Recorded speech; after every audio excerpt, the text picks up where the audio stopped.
No Evangelho de Mateus, no capítulo 19, a partir do versículo 3, Jesus é abordado pelas autoridades eclesiásticas acerca do repúdio, que ficou conhecido entre nós como divórcio, mas que na verdade sempre se tratou da rejeição do homem em relação à mulher. E aí Jesus traz o princípio eterno que diz, olha, o casamento é invenção divina, Deus criou o casamento, existe um mistério no casamento, quando os dois se fazem uma só carne. Este é o ideal, este é o princípio eterno, ou seja, o princípio é esse. Aí os fariseus falam assim, ué, mas então por que Moisés nos mandou dar carta de divórcio ou carta de repúdio? Mandou no sentido de, por que tem esse mandamento? Aí Jesus vai dizer, olha, esse mandamento foi dado, na verdade Jesus corrige, ele fala, Moisés permitiu que vocês dessem carta de repúdio por causa da dureza do coração de vocês. E é claro, nós temos que ter em mente que Jesus estava falando a um público específico. Ele não estava dizendo tudo o que ele pensava sobre o assunto, porque inclusive aquilo era uma pegadinha, porque a pergunta era, é correto mandar a mulher embora por qualquer motivo? Você já tem dois absurdos aí. Primeiro é essa história de mandar a mulher embora, quer dizer, o repúdio praticado apenas pelo homem. E o segundo absurdo é por qualquer motivo, porque todo mundo sabe que por qualquer motivo nada é correto. Tudo tem que ser criterioso, incluindo a lembrança que eles tiveram do que Moisés mandou eles darem carta de divórcio. É sobre essa lembrança, sobre essa alusão deles que a gente vai ler aqui agora em Deuteronômio, no capítulo 24, do 1 ao 4, que diz assim: se um homem tomar uma mulher e se casar com ela, e se ela não lhe for agradável aos seus olhos, por ter ele achado coisa indecente nela, vai saber o que eles interpretaram como indecente nos séculos seguintes, né? Mandava-se a mulher embora, por exemplo, porque ela queimou o cozinhado, o arroz, o feijão, digamos assim. Então achou coisa indecente nela, e se ele lhe lavrar um termo de divórcio e der a ela na mão e a despedir de casa, e ela saindo, se for e se casar com outro homem, e este também não gostar, a aborrecer, e lhe lavrar termo de divórcio e a despedir da sua casa, ou se este último homem que a tomou para si por mulher vier a morrer, então seu primeiro marido, que a despediu, não poderá tornar a desposá-la para que seja sua mulher depois que foi contaminada, pois é abominação perante o Senhor. Assim, não farás pecar a terra que o Senhor teu Deus te dá por herança. Continuando tudo o que quem estiver visto os vídeos anteriores já sabe, a gente está aqui de novo diante de mais uma faceta da graça de Deus condescendendo com determinada cosmovisão, determinado ponto de vista histórico, ponto de vista cosmológico, né? Era assim que as coisas eram vistas. Como assim? A mulher, ela subsistia ao homem. Por isso que aqui não está se pensando na mulher nessa referência. Já começa aí. As pessoas falam, mas por que Deus nunca interferiu a favor da mulher? Porque desde que os seres humanos decaíram, a existência é um processo nosso. O que Deus faz é regular algumas coisas, mas, por exemplo, colocar a mulher em pé de igualdade com o homem vai ter que ser um exercício da humanidade. Deus não vai chegar aqui transformando isso porque Ele não nos fez robôs. Nós, voluntariamente, amamos ideias que nos degeneram. E uma dessas é essa história de achar que a mulher tem que ser tratada no segundo plano. E aí, Deus vem regular as situações, mas Ele fica contando que todo aquele que se sentiu iluminado pelo seu Espírito, o deixe também permear os cânions do nosso coração, os cânions do nosso inconsciente, para que a transformação seja completa. Mas essa parte antirracismo, anti-escravidão, anti-misoginia, anti-homofobia, essas partes pertencem àqueles que de fato têm comunhão com Deus em todas as dimensões do ser. Eu estou dizendo isso porque eu conheço muitas pessoas que têm muita comunhão com Deus em oração, mas não desenvolvem o intelecto. Outras são extremamente racionais, mas não desenvolvem a oração. Então é um convite constante. Ao invés de você ficar assim, mas por que Deus deixou isso acontecer? Deus não deixou nada acontecer. Deus nos fez humanos, a gente cria a existência, a gente negocia a vida em sociedade, e uma das coisas que está nas nossas mãos é reconhecer minimamente a humanidade da mulher, que ainda não era reconhecida aqui. O que Deus faz aqui? Ele regula, né? A primeira coisa que a gente tem que lembrar é isso. O casamento foi criado por Deus. Aquilo que Deus ajuntou, não separe o homem. Ou seja, ninguém aqui é anti-casamento. Ninguém aqui é anti-comunhão entre homem e mulher. No período aqui do Deuteronômio, entendia-se essa comunhão como essa mistura espiritual de carnes. Lembram-se do que a gente já falou sobre o que as outras religiões praticavam? Do mesmo jeito que havia uma visão mágica acerca das misturas tribais nas festas, nos bacanais, havia-se também essa visão de que um casal, quando eles se unem, algo das suas almas, da sua espiritualidade, da sua imaterialidade se une. Daí os dois são uma só carne, mas isso é um ideal a ser atingido, um ideal a ser alcançado, que desde que o ser humano abandonou a sua inocência diante de Deus, esse ideal vai sendo vivido na medida do possível.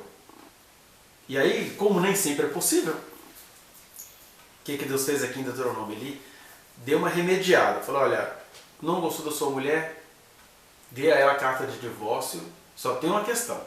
Se ela se casar de novo, e esse marido também mandá-la embora, ou se o marido com quem ela se casou pela segunda vez vier a morrer, você está proibido de ter novo contato com ela.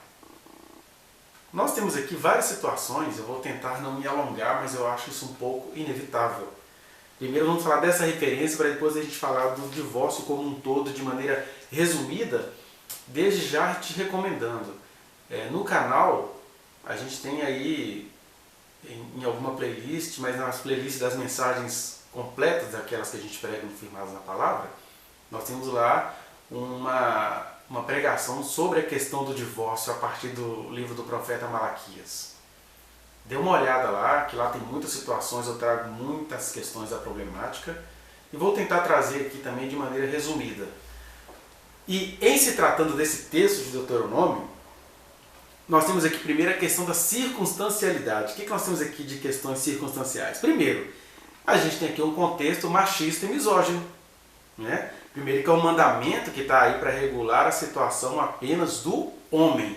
O que aconteceu com aquela mulher, aliás, foi o que a gente foi vendo, o que aconteceu com a mulher dali para frente é que o segundo casamento, o marido morria ou a mandava embora, dali para frente a mulher ia se tornar mendiga, ia se tornar prostituta, né? Às vezes o segundo marido casava-se com ela só para maltratá-la mais ainda, isso foi ficando piorado até chegar nos dias de Jesus.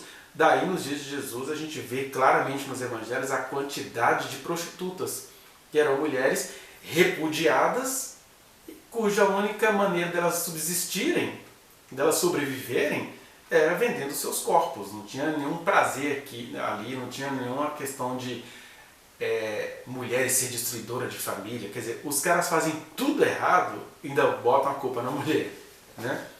Então a primeira circunstancialidade é essa questão do machismo, da misoginia. O homem é quem dava o termo de repúdio. Não existia essa questão de a mulher não aceitar o marido. Era o marido que não a aceitava, né? Conforme aquele horizonte cosmológico que a gente já viu, né? É importante a gente ver aqui também que, do mesmo jeito que o escritor conseguia ver só até aqui, porque aquela sociedade conseguia enxergar só até aqui, e essas coisas foram modificando, daqui a pouco a gente vai ver como que isso vai mudando no decorrer das próprias escrituras e deveria continuar modificando na psique da humanidade. Isso também serve para muitas outras questões, como já foram mencionadas aqui. para a questão do racismo, da anti-escravidão, de a gente compreender o que há de científico e de paganismo na questão da diversidade sexual. Olha só, se você consegue ou vai conseguir aqui comigo fazer uma leitura diferente desse texto que está aqui, por que não fazer em relação a outras questões humanitárias, né? Fiquemos com essa reflexão a princípio. A segunda circunstancialidade é que, interessante, quando a mulher era repudiada, ela não podia mais se casar com o primeiro marido. A terceira circunstancialidade é essa concepção da contaminação, porque a ideia era evitar a promiscuidade. Porque o ser humano é terrível, até quando Deus coloca uma lei, o que os caras faziam? Eles mandavam a mulher embora, e aí começa-se um mercado de homens que casavam-se com mulheres repudiadas, e aí você tem notícias até de homens que faziam um prostíbulo com mulheres repudiadas. Eles davam guarida para elas para depois vendê-las. Então, para se evitar essa promiscuidade, de se pensar assim, olha, transou com um, depois transou com o outro, quer dizer, era uma mulher processada, quer dizer, tinha uma preocupação espiritual misturada com uma concepção errônea acerca da mulher, porque ela era vista como propriedade, e aí ninguém queria uma propriedade usada. Olha só como é que as coisas se cruzam. O que em si mesmo já é promíscuo. Você vê uma mulher como uma propriedade, isso é uma coisa em si mesma promíscua. Mas preocupados aqui com essa questão da contaminação. Outro entrou aí, outro sujou isso aí, né? Por isso a gente precisa compreender que nesse caso aqui, a questão da contaminação era para se evitar a promiscuidade dentro daquela cosmovisão e de ausência de elaborações psicológicas, porque as coisas mudaram muito, graças a Deus. Hoje, pelo menos no Brasil, como em muitos outros países do mundo ocidental, a mulher já é vista como um ser humano, como um ser que escolhe, como um ser que pode amar terrivelmente, mas pode também desgostar sumariamente. E aí elas têm direitos, graças a Deus, né? Por isso que esse texto não está dizendo tudo sobre toda a história da humanidade, porque a própria Bíblia vai mostrar que esse texto não diz tudo sobre a história da humanidade. É o que a gente vai fazer aqui agora. Lembrando que, de fato, o casamento ele é uma invenção divina. Ele tem que ser levado a sério. Não foi assim desde o princípio, disse Jesus. Mas mesmo nas palavras de Jesus, a gente vai encontrar um outro princípio. O casamento, ele é tão sério, ele é tão invenção divina, que às vezes a única forma de você levar um casamento a sério é separando-se. O casamento é tão sério, deveria ser um projeto que reúne um casal para mudar a história da humanidade ou a história imediata daquele casal, deveria ser algo assim. Não apenas para constituir família, mas para melhorar a família humanitária à qual nós pertencemos. Mas quando essa seriedade desse propósito não pode ser levada até as suas últimas consequências, separar-se é também levar um casamento a sério. E aí, é claro, cada caso é um caso, conforme a própria Escritura mostra. Quer ver? Se em Deuteronômio a necessidade de separação tinha a ver com essa questão de o homem dava carta de divórcio à mulher, e a mulher, uma vez separada, não poderia se casar de novo porque ela era vista como contaminada, olha como que as coisas vão mudando dentro do próprio contexto das Escrituras. Aqui nós temos então a ênfase no homem e na questão religiosa. O homem que manda embora e não pode se casar de novo com a sua esposa porque ela foi contaminada por outro. Mas é isso. Compreendamos que isso ainda era melhor do que tudo que acontecia à época. Aí nós temos aqui uma segunda situação, e aqui a gente estará trabalhando todas as referências bíblicas que falam sobre o assunto. A segunda situação está lá em Malaquias, no capítulo 2, do 10 ao 16, que era uma coisa terrível que estava acontecendo em Israel. O que estava acontecendo? Depois de tudo que aquele povo sofreu, de 70 anos de cativeiro no Egito, eles estavam reedificando Jerusalém ali pelo século 5, 4 a.C. O que o profeta Malaquias constata? Que os sacerdotes, em nome de um Deus universal, todos somos filhos de Deus, o que eles estavam fazendo? Eles estavam mandando as suas mulheres embora E aqui é bom de lembrar, está seguindo essa tradição. O homem é quem manda a mulher embora. Por isso que a palavra correta para esse contexto não é nem divórcio, não é uma decisão de duas pessoas que constataram que o relacionamento não deu certo. É uma decisão de um homem, por motivos egoístas, que mandava a mulher embora. E por que aqueles sacerdotes estavam mandando aquelas mulheres embora? Para se casar com mulheres estrangeiras. E aí eles criaram um argumento: somos todos filhos de Deus. Você pode ver lá em Malaquias 2, do 10 ao 16, que está tudo lá. Aí Deus fala assim: cambada de sem vergonha. Ainda usa Abraão como exemplo, porque Abraão se casou com, teve relações com a escrava. Olha, o Abraão, no seu desnorteamento, ele estava tentando fazer cumprir uma promessa. Ou seja, eu entendi o pecado de Abraão. Agora vocês estão pegando a história de Abraão e essa história de que todo mundo são meus filhos e filhas, para mandar as minhas filhas embora e casar com outras que vocês querem que sejam minhas filhas. Conversando aí com o ideário religioso daqueles sacerdotes. Aí, nesse contexto é que Deus brada na boca do profeta: porque o Senhor, vosso Deus, odeia o repúdio. É bom a gente prestar atenção, porque o termo é muito específico. Deus não odeia o divórcio. Deus odeia o repúdio, que é um ato masculino, machista, preconceituoso, criminoso de dispensar as suas mulheres para pegar outras, para não serem acusados de adultério. É esse repúdio que Deus odeia, não é o divórcio, é o repúdio. Aí nós temos a terceira circunstância. Então, ó, em Deuteronômio a ênfase era no homem e naquela concepção religiosa. Em Malaquias eram sacerdotes descasando-se para pegarem mulheres estrangeiras, e com isso, inevitavelmente, o que eles provocaram em Israel? Uma geração de prostitutas que foram se multiplicando até os dias de Cristo. Né? Aí a terceira ocorrência, ela tem dois blocos. O primeiro está lá em Mateus, no capítulo 5, do 27 ao 32, quando Jesus vai falar assim: ouvistes que foi dito aos antigos, não adulterarás. Aí Jesus já começa a inverter a coisa, porque no Antigo Testamento só tinha coisas contra a mulher. Jesus já faz o seguinte, ele já pinça a situação da mulher. Eu, porém, vos digo, vocês que nunca adulteraram. E por que eles não consideravam adúlteros? Porque tinha um negócio lá chamado monogamia sucessiva. Quer dizer, eles se casavam com a mulher, mandavam ela embora. Aí se casavam com a outra, mandavam ela embora. Casavam com a outra, mandavam embora. Então, tinha uma oficialidade dentro do casamento, mas eram casamentos curtos. E aí, cada mulher dessa que ela era mandada embora, ela tinha 3 ou 4 alternativas: ou se casar de novo e ser sacaneada nesse segundo casamento, porque ela era vista como mulher usada, ou se tornar mendiga, que era quase que uma prostituição, com a diferença de que ela tinha que se dar e não ganhar nada com isso, ganhar pão. Aí vinha a terceira alternativa, que era ela se tornar de fato prostituta, para se manter. E a quarta alternativa era o cara mandava ela embora, mas ela ficava lá como escrava dele. Ou seja, uma alternativa melhor do que a outra, só que não. Né? E aí, Jesus chega e pinça essa condição da mulher e fala assim: olha, vocês são um bando de adúlteros, porque todo homem que olha para uma mulher com intenção impura, e aqui não se está falando contra a sexualidade masculina, nem contra a sexualidade do adolescente, e nem contra os desejos da mulher, está falando de pessoas que estão agindo com dolo. O que é isso? Gostosa. Eu mando minha mulher embora amanhã, que aí eu tenho direito dado por Moisés da carta de divórcio, e como essa gostosa.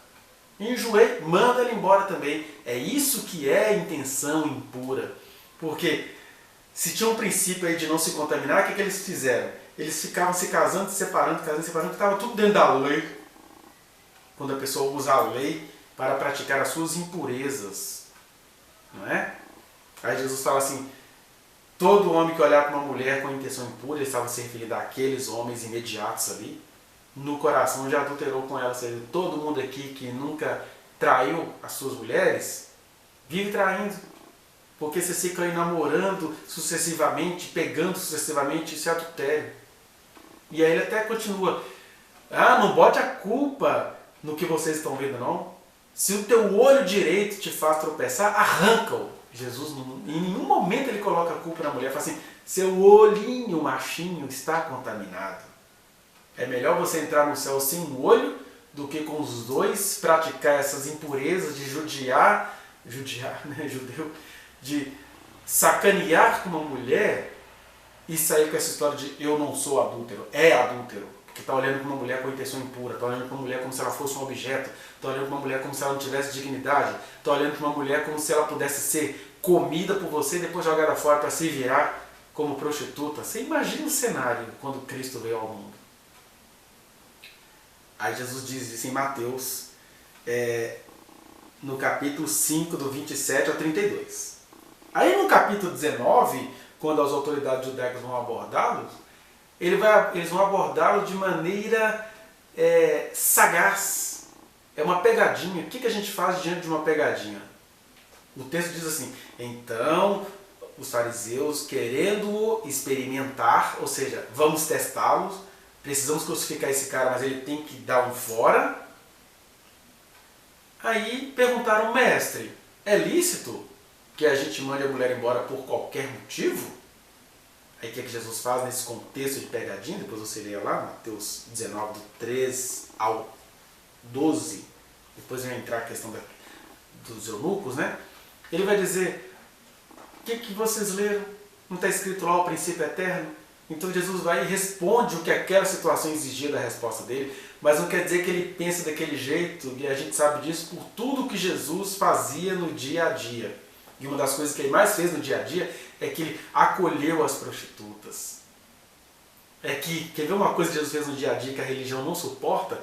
Ele chamou para conversar uma mulher que já tinha sido casada 5 vezes e na 6ª vez ela estava num rolo. Porque se é para ficar sendo casada, ou melhor, sacaneada 5 vezes, deixa eu ficar de rolo que tá bom. Que é a mulher samaritana, muito mal falada por sinal nas pregações, mas ela era uma heroína e Deus visitou-a na sua força ante aquele contexto cultural. Aí Jesus chama ela, chama o marido dela e os dois anunciam o evangelho em Samaria. Por isso que eu estou dizendo que naquele contexto, Jesus não disse tudo o que ele pensava. Ele disse aquilo que era suficiente para responder a uma pegadinha. Aí na pegadinha ele mostra o princípio de uma só carne. Depois ele fala: se vocês estão mandando a mulher de vocês embora sem ser por causa de traição de relações sexuais ilícitas, todos vocês são adúlteros. E o que casa com a repudiada também é adúltero. Por quê? Casava-se com a repudiada para usá-la, já vindo ela como uma coisa usada. E depois ela é jogada fora para virar prostituta. Ou seja, Jesus estava ali falando de uma circunstancialidade. Olha como é que nas Escrituras as coisas mudam. Em Deuteronômio a ênfase era no homem e na religião. Em Malaquias a ênfase era no sacerdote que mandava suas mulheres embora para pegar mulheres estrangeiras. E agora em Mateus a ênfase é na mulher, no direito da mulher. Por isso que aí fala: olha, o que casar com a mulher repudiada comete adultério. É isso que vocês estão fazendo. Vocês estão pegando a mulher que vocês consideram usadas para fazer mais covardia ainda com elas. Ou seja, Jesus está falando aqui o tempo todo da condição da mulher e botou todos os homens no buraco só. Como é que eu sei disso? Ele fala isso. Todo homem que olha para uma mulher com intenção impura no coração já adulterou com ela. Ou seja, você está se relacionando é para pegar. Tem gente até que usa as mágoas pessoais: olha, eu já sofri muito no relacionamento anterior, então agora eu só quero pegar mesmo, tá? Eu espero, eu estou sendo verdadeiro com você. Jesus fala: adúltero. Está adulterando uma coisa que era para ser levada a sério. E por fim nós temos, ou penúltimo ainda, nós temos uma referência que ela é muito mal interpretada, né? Uma referência que está lá em Romanos 7, versículos 2 e 3, que a crentaiada usa de maneira extremamente mal interpretada, quando eles falam assim: que a mulher está presa ao marido enquanto ele estiver vivo. E quando você vai ler a referência de Romanos, ele não está falando ali sobre casamento, ele pegou o casamento daqueles dias como um exemplo de que, do mesmo jeito que as mulheres daqueles dias eram presas ao marido por contrato, porque elas não eram vistas como cidadãs, pelo menos as mulheres judaicas, né? As mulheres judaicas não eram vistas como cidadãs. A cidadania dela estava subjugada do marido. Aí ele está dizendo: essa mulher não tem escolha. Ela está presa ao marido enquanto ele estiver vivo. Depois que ele estiver morto, ela está livre. Ele está dizendo: assim também não éramos nós em relação à lei. só que a lei morreu em Cristo, ou seja, ele está fazendo apenas uma comparação. Aí o que eu vejo de gente que pega isso como uma desculpa para poder falar assim, tá vendo? A Bíblia fala que a mulher está presa ao marido, mas o Paulo não estava falando de casamento ali, ele estava pegando o casamento daqueles dias como exemplo acerca da nossa libertação da lei. Assim como a mulher daqueles dias estava livre depois que o marido morria, nós estamos livres porque a lei morreu. Né? Ele só estava comparando vínculos e não estabelecendo critérios de que a mulher estava presa ao marido. Até porque Paulo tinha contato com a cultura grega, duvido que ele pensava assim. E a gente já vai ver que ele não pensava necessariamente assim. E aí nós chegamos à nossa última referência acerca do divórcio, que está em todo o capítulo 7 da primeira carta de Paulo aos Coríntios, aquela comunidade grega, digamos assim. E aí, olha como é que as coisas mudam, né? Porque em 1 Coríntios, o problema é outro, totalmente diferente do de Deuteronômio, do de Malaquias e dos judeus dos tempos de Cristo. O problema era outro. Pessoas gregas, pessoas não judias, elas estavam se convertendo e aí começou-se uma fantasia religiosa. Olha, se eu sou santa, se eu conheci o Evangelho, pensava-se assim, os homens e as mulheres pensavam assim. Será que meu cônjuge não está me contaminando? Meu cônjuge ou minha conja, como diria o ex-ministro Sérgio Moro, não estou me contaminando porque eu sou de Cristo. Esse cara adora Diana, ele está trazendo impurezas para mim, eu quero me separar. Aí o Paulo, pensando naquela circunstancialidade, vai dizer o quê? Gente, primeira coisa, quem puder não se separe. Segunda coisa, não fica preocupado com as diferenças espirituais não, porque a pessoa que não crê igual a você, ela está sendo santificada porque você crê. E aí ele estava se referindo a pessoas que vieram assim da outra cultura, que abraçaram a Cristo e o cônjuge continuava com a outra cultura. Ele nem mandava a mulher fazer marido se converter, isso que eu acho legal, né? Não tem encheção de saco, pregação de evangelho. Era acolha, ele está sendo santificado com você, ela está sendo santificada com você porque você é de Cristo. Né?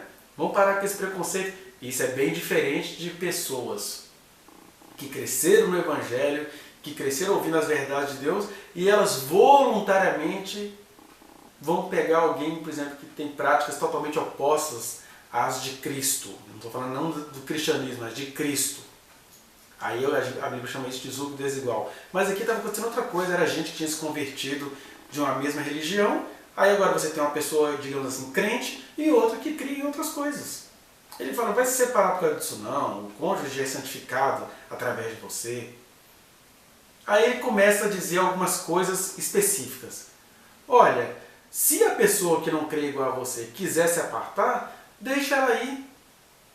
Agora, se ela não quiser, fique com ela. Aí as pessoas pegam isso aqui e criam uma outra tradição evangélica, né?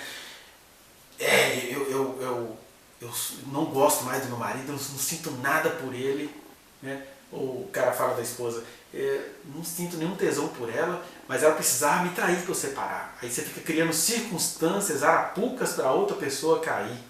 E não é disso que você está falando aqui, até porque há várias maneiras de a gente se afastar de alguém. A primeira é a óbvia, é saindo fora do relacionamento, e a outra maneira é você ficar de picuinha com a pessoa, desqualificando-a, violentando-a. Né? A Lei Maria da Penha traz para nós os vários tipos de violência, e aí quando a pessoa te violenta assim, ela está querendo sair fora, e você vai ficar esperando ela sair. Não, ela não vai sair, ela vai te enlouquecer. A recomendação hoje é, procure seus direitos, tanto na presença de Jesus, quanto nas leis que te favorecem, que foram criadas por pessoas que têm a mesma mente de Cristo. Gente que valoriza a mulher como ser humano, como Cristo valorizou as mulheres dos dias dele. Então, ele vai dizer, olha, se ele quiser se apartar, que se aparte. Depois ele vai e faz uma longa discussão e fala assim, olha, para com esse joguinho de ficar segurando o que não é para você segurar, porque como sabes, ó mulher, se você vai salvar seu marido, e como sabes, ó marido, se você vai salvar a sua esposa, ande cada um conforme aquilo que Deus vai lhe revelando, é o que diz 1 Coríntios. Ah, mas lá está dizendo que o Paulo diz que quem se separou não deveria casar de novo. Claro, sabe por quê? Que é muito óbvio que não era para casar de novo. Porque se o problema era religioso, você acha que aconteceu o quê? Eu me separei da minha mulher porque ela tinha outras crenças, né? Não casei de novo porque Jesus Cristo converteu ela viu o Evangelho e aí agora ia querer existir uma reconciliação. Olha que coisa mais linda. Como que nessa pequena viagem que a gente fez nas Escrituras, o divórcio ele é circunstancial, ele vai depender de cada situação social e agora ele depende de cada situação de cada casal. Vai dizer que eu estou mentindo? Leia com toda a sua disciplina 1 Coríntios capítulo 7 todinho. Tão mal interpretado pelos cristãos que o Paulo dá algumas opiniões pessoais. Por mim ninguém se casava, mas se o pai acha que deve casar a filha, tem aquela história que o pai que casava a filha. Hoje em dia, graças a Deus, eu falo isso com a responsabilidade de ter 2 filhas hoje maiores de idade. Eu quero que o casamento delas seja uma escolha delas. Elas não são um produto meu para eu ficar negociando. Mas nesse período era o pai que casava a filha. Né? Tinha até aquela festa de 15 anos que era apresentar, olha o meu produto para vocês. Que horror. Ou seja, falando aqui de maneira sintética e resumida, você há de concordar comigo se você conferir todas as referências que eu citei, que a questão do divórcio ela não está universalizada, porque os seres humanos mudam, as culturas mudam, as concepções mudam, e graças a Deus a revelação de Cristo muda, e o casamento continua valendo, continua sendo valoroso. E às vezes a única maneira da gente valorizar um casamento é reconhecendo que o divórcio é uma das formas de valorizar aquilo que Deus ajuntou. Porque se o casamento agora virou um conchavo de um matar o outro, para a saúde psicológica dos dois é melhor que haja separação. Aqui eu estou falando para o geral. Cada pessoa vai procurar o que é o seu caso diante de Deus. Porque a Bíblia não é talismã. Ela sozinha não vai resolver o seu problema. Por isso que ela mesma diz que a gente tem que procurar os mestres, a sabedoria, o conhecimento, que inclui a ciência. Temos umas crianças brincando aqui fora, está fazendo esse barulho. Mas a Bíblia não é talismã, não é chazinho para você tomar e sair disso com uma fórmula mágica, não é. Deus tem prazer em que sejamos humanos, e ser humano é também buscar, conhecer, se aprofundar em relação às causas da humanidade e às causas pessoais em Cristo Jesus. Quem faz isso com amor está agindo com integridade. Isso posto, olha só as outras razões atuais que a gente poderia incluir que valorizam o casamento e exatamente por isso é uma valorização pelo caminho do divórcio. É o casamento sendo valorizado pelo caminho do divórcio. Olha só, pessoas aditas, viciadas em álcool, em outras drogas, em outros tóxicos, a pessoa, por mais que você tenha compaixão dela, estar com ela é ter um risco de vida o tempo todo. A Bíblia não fala disso, porque esse não era um problema antigamente, até porque se um homem era um homem adito, a mulher que se virasse, né? Ainda estava melhor, porque em tempos mais remotos da humanidade, a mulher morria junto com esse cara, mesmo ele tendo feito a maior porcaria da vida dele. Morria ela e as crianças, elas eram enterradas vivas com esse homem. Hoje não, a mulher é vista como ser humano, graças a Deus, porque ela é. E aí nenhuma mulher tem obrigação de estar com um homem que é dado a tráfico, a colocar a vida dela em risco, a colocar a vida da família em risco. Tá vendo? Vai ficar casado com isso em nome de um mandamento mal interpretado? Segundo, como é que você vai ficar casado com alguém que tem o propósito de... Quer dizer, quem pratica crime hediondo sempre pratica com propósito. Então, pessoas dolosas que praticam crimes hediondos, que sequestram, que torturam, que matam sistematicamente.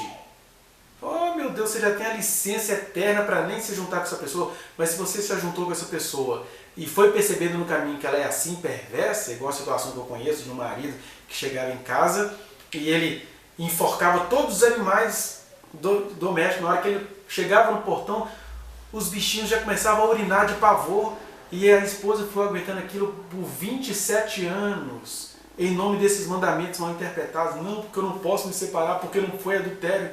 E esse homem perverso fazendo isso. Gente, ninguém aqui deveria querer se deitar com alguém que Com o tempo você descobre que tem prazer em praticar perversidades com seres indefesos, como os animais domésticos, que contam com a gente, que contam com a nossa bondade. Aí você tem lá o chefe de família fazendo maldade com esses bichinhos. Que loucura! Isso é motivo para separar que não está na Bíblia, mas é. Outras questões, por exemplo, questões mentais. Meu Deus do céu! Não adianta você bancar o psiquiatra ou a psiquiatra do seu cônjuge. Não adianta. Ele precisa de tratamento, mas às vezes até para ele se tratar você vai ter que sair da vida dele. Ah, e se ele se matar? Olha, ele pode até não se matar, ele vai te matar. A prudência manda, saia disso.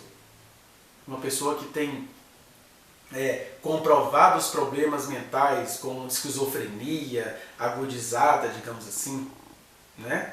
Um outro motivo, o incesto, meu Deus! Como que uma mulher vai continuar com um marido, por exemplo, que está abusando da própria filha do casal? Não tem isso na Bíblia. Porque na cosmovisão deles, no horizonte deles, essas coisas não eram tratadas. Agora são. Porque com o reconhecimento dos direitos das mulheres, a humanidade evoluiu muito. Pena que os cristãos acham que isso é uma involução, mas isso é uma evolução espiritual, cultural, de consciência. Deus não molestou a consciência desse povo. Agora, você está molestando a sua se você não estiver atentando a essas coisas. E por último, as questões de identidade de gênero. De repente, vamos pegar um caso famoso, uma Daniela Mercury, ela se casou, teve filhos, etc. E aí, no percurso do casamento, ela foi descobrindo que a praia dela é outra. Nós temos também aquela cartunista Laerte, que é mulher transgênero, mas Laerte teve filhos e netos enquanto ele se expressava masculinamente, até que chegou um dia na vida dele que ele falou assim, olha, já fiz tudo o que eu podia fazer, agora está na hora de eu ser eu.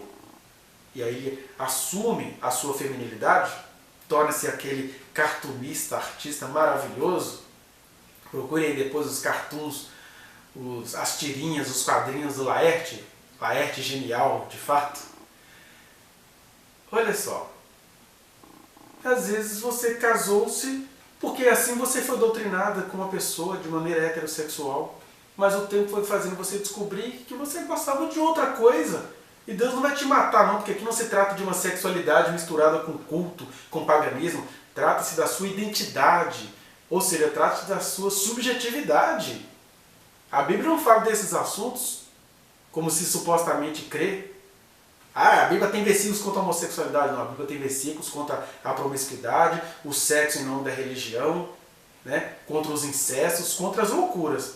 Agora, uma identidade de gênero que foi descoberta conforme as questões da consciência que a gente foi adquirindo, a Bíblia não fala sobre isso. E aí, de repente, você se descobre casado com uma pessoa que não bebe daquela água, daquela praia.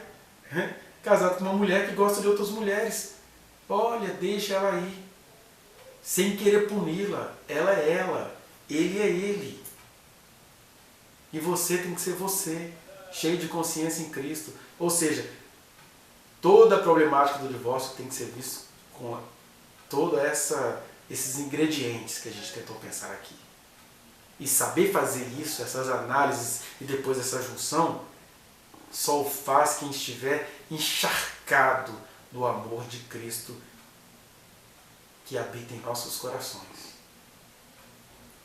Eu lamento muito por alguém que diz amar a Jesus e que não consegue compreender essas palavras.